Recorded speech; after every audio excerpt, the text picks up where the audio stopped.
को वोटिंग होगी और 26 जून को काउंटिंग हो गई। 30 मई को जारी होगी अधिसूचना। 6 जून तक नामांकन दाखिल किए जा सकेंगे। बंधु तिर्की की सदस्यता खत्म होने से मांडर की ये जो सीट खाली हुई है, इस पर उपचुनाव की घोषणा हो गई है। यानी देखिए, मांडर उपचुनाव की तारीख जो है वो सामने आ चुकी है। 23 जून को वोटिंग होगी, 26 जून को काउंटिंग होगी और 30 मई को अधिसूचना जारी होगी। तो कुल मिलाकर के मांडर उपचुनाव की जो घोषणा है वो हो चुकी है। 23 जून को वोटिंग और 26 जून को काउंटिंग। इस वक्त की सबसे बड़ी खबर आपको हम बता दे रहे हैं कि मांडर उपचुनाव की घोषणा हो गई है। मांडर उपचुनाव की घोषणा हो गई है। 23 जून को वोटिंग होगी और 26 जून को मतगणना होगी। यानी 26 जून को नतीजे सामने आ जाएंगे कि मांडर का नया विधायक कौन होगा। तो कुल मिलाकर के अब मांडर उपचुनाव को लेकर के भी सियासी पारा चढ़ने वाला है। एक तो राज्यसभा चुनाव और दूसरा मांडर का उपचुनाव, दोनों को लेकर के सियासी सरगर्मी।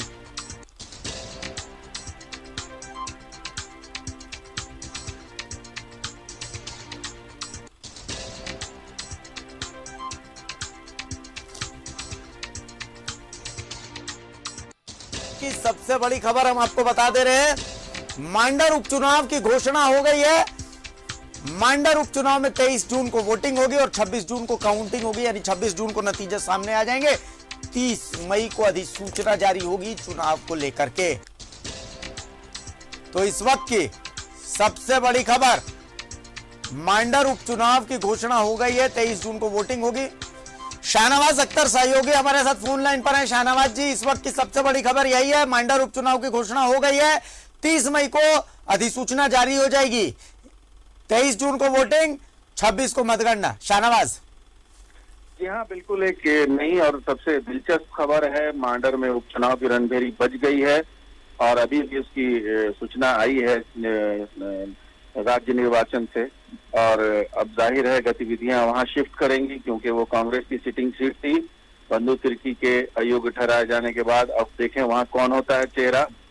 ये बहुत दिलचस्प बात है। और राजनीति जिस तरह से अभी जिस अंदाज में दिख रही है झारखंड में, अब उसमें थोड़ा बहुत परिवर्तन आएगा, क्योंकि राज्यसभा चुनाव भी सर पर है। राज्यसभा चुनाव की भी उम्मीदवारी होनी है।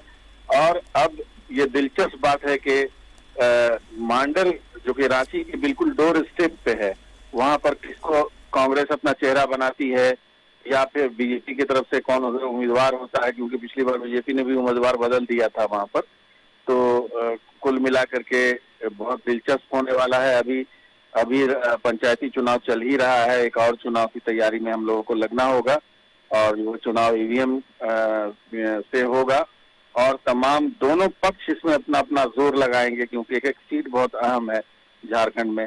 तो जाहिर है एक अच्छी खबर है उन लोगों के लिए जो राजनीति करते हैं और जो चुनावी राजनीति में हैं, खास करके कांग्रेस और बंधु तिर्की के लिए भी। अगर उनके परिवार से अगर कोई आता है तो फिर ये सदस्यता उनके घर में रह जाएगी। और अदरवाइज बीजेपी के पक्ष के लिए भी है, क्योंकि वहां उनकी अगर जीत हो जाती है। जी, तो बड़ी खबर यही है कि मांडर उपचुनाव की घोषणा हो गई है। बहुत शुक्रिया शाहनवाज अख्तर इस तमाम जानकारी के लिए। बंधु तिर्की की सदस्यता खत्म होने से ये